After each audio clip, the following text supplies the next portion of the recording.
Okay,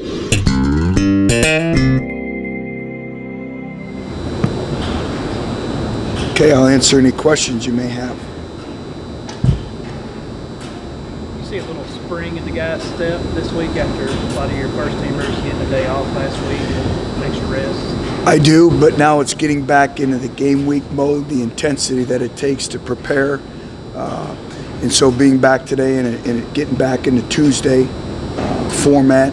But again, it's now taking the bye week and then again getting back into game week preparation, the mental effort, the mental intensity that it takes.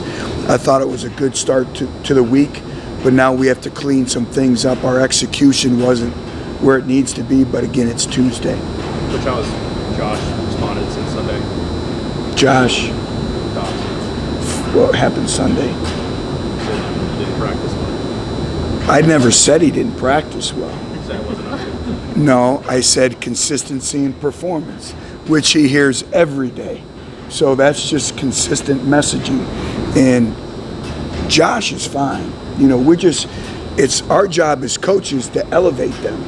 The definition of coaching is creating change, creating positive change. So again, it's just that improvement each and every day. So, he continues to get better, but it's not like, he had a poor performance.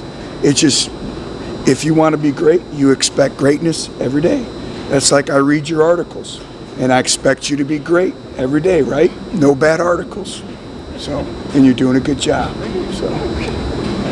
Has Darrell Scott closed that gap on Marlon and Jalen? It looked like he's going to be He has. Darrell has been set back a little bit with a thumb injury. It's unfortunate.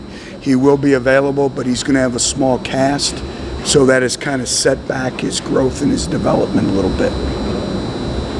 Coach, the ground game in general, besides Josh, what's just been going on up there? The numbers you put up the last 2 games. Again, I think it's a byproduct of a lot of things. It's our offensive line growing together. I think Jacob Gilliam has really done a really good job. So I think the continuity, the consistency of repetitions, the improvement, and again, a running quarterback, Jalen Hurd, has really given us some great runs. So I think it's a combination of a lot of things. We've also been able to throw the ball effectively, so that helps the run game as well. With Coleman Thomas seeming to work his way back in a little bit, would you look to spell Jacob a little bit or just let him keep going as long as he can handle it? We'll let him keep going as much as he can handle, and he's proven that he's been able to handle. I believe he played, almost 90 snaps against South Carolina, and he's really done a great job of in the weight room and really in the conditioning aspect of it. But you guys, I think, have made it. You only had 3 defensive tackles kind of take most of your reps. So have you ever had a season like that where you only had to rely on 3 that many guys? Yeah, we've had a few seasons where we've only had 2, and we've been fortunate there. But also, we need to continue to grow and develop that position. We do a lot of youth development after practice. Even though Dontavius Blair is redshirting right now, he's taken tremendous strides the last few weeks of getting stronger in the weight room, the quality repetitions. Brett Kendrick has gained some valuable repetitions and moving forward. But we've been fortunate there. But we'd like to get more individuals reps just for overall development if we could. Coach, we were just talking to Jordan Williams, and he said that Kendall Vickers was a guy that he thought had made some really good strides. Is he close to being able to contribute and maybe take some of the stress off of Jordan and some of those other D-tackles? Kendall is. I really liked his approach today. I saw a relentless approach. I saw a great mentality. He's worked exceptionally hard at putting the weight on in the weight room, and he's getting more and more confident. And again, these are still young players. He has 4 years to play here, but I've been very encouraged by the work week and then this week so far, what we've seen in practice. So Jordan is right on there. So do you think he's still, though, far from being able to contribute in a game? No, I think you may see him. You earn trust in practice. You earn confidence in practice. And right now, for a senior like Jordan to bring him up, that shows you that, the players are starting to have that confidence in him. And, he's a hard worker, and it takes time. That's a developmental position. But I've been encouraged. So, yeah, he may work himself into some live game opportunities. Come on, you guys are quiet today. Is there any chance you guys would wear the smoky gray uniforms this week? Not this week, no. Will it possibly be worn this season, or is that out? We'll see. It's still in the evaluation stage of everything. So, our player staff has a lot to do with it in terms of, that's one of the benefits of being on the player staff is, they decide what uniform we're going to wear. Jalen Hurts said he was hoping to get 1,000 yards before the season started. That was the goal for him. Do you encourage guys to take a look at their goals throughout the season that they set and come back to them? Yeah, we talk about goals all the time in constant goal setting, always reevaluating your goals and having small goals and building yourself up, and that's part of building confidence. In terms of getting up in the morning. My first goal is to eat a great breakfast. You accomplish that goal, that builds confidence. Then you move on to the next goal, and the next goal, and the next goal. So goal setting is a big part of our program. I think also setting realistic goals, always redefining your goals and reevaluating your goals as well. But all successful people are goal-oriented. We saw Vic Morton get some key reps against Alabama, not so much in Columbia. Where is Vic in the pecking order with your wide receiver now? Vic continues to be work in progress. He's doing a very good job.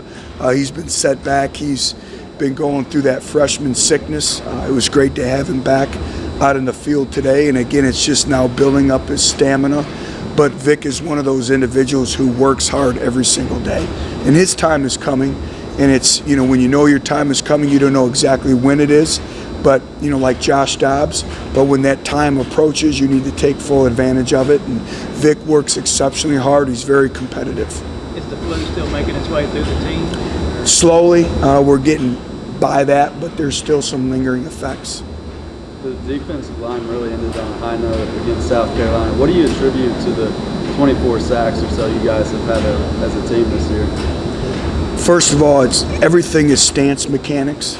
It's get off on the ball, but we spent a lot of time with our overall stance mechanics, hands, winning your one-on-one matchup. I think we've done a great job of, some perimeter blitzes as well. The big thing for us in this game is maintaining points of pressure on the quarterback. Patrick does a great job of escaping the pocket, making plays with his legs. So just an overall discipline in our defensive front is going to be critical this week. How are Marquez and Marlon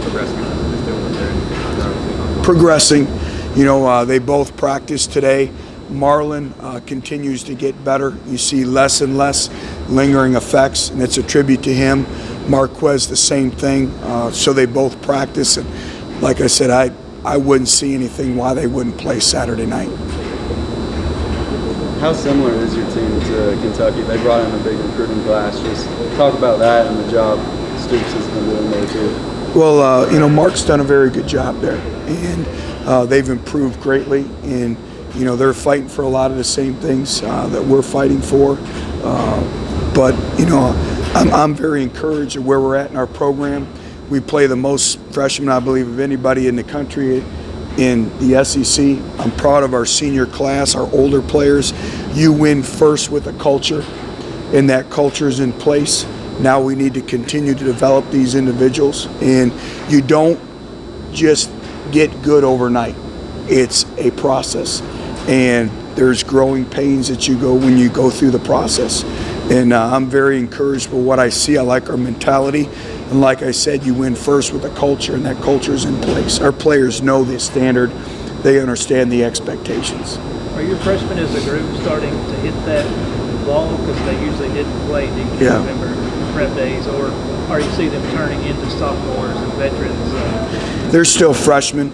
If you look at this conference, I spoke to a bunch of, individuals across the country today, and the SEC has turned into a senior and junior dominated league.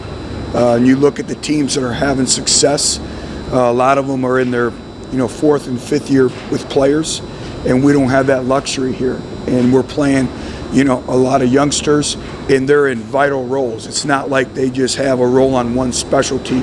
They're in starting roles. They're playing offense, defense, and needing to be contributors on special teams. So their roles are completely different. And to their credit, They've really managed their bodies. They've done a great job of rest and recovery. It has taken its toll, but for the most part, I think they've done a great job of handling that, plus the academics as well. And we all know about our standards and our expectations here. It starts first and foremost in the classroom in academics, and so we're on them all the time.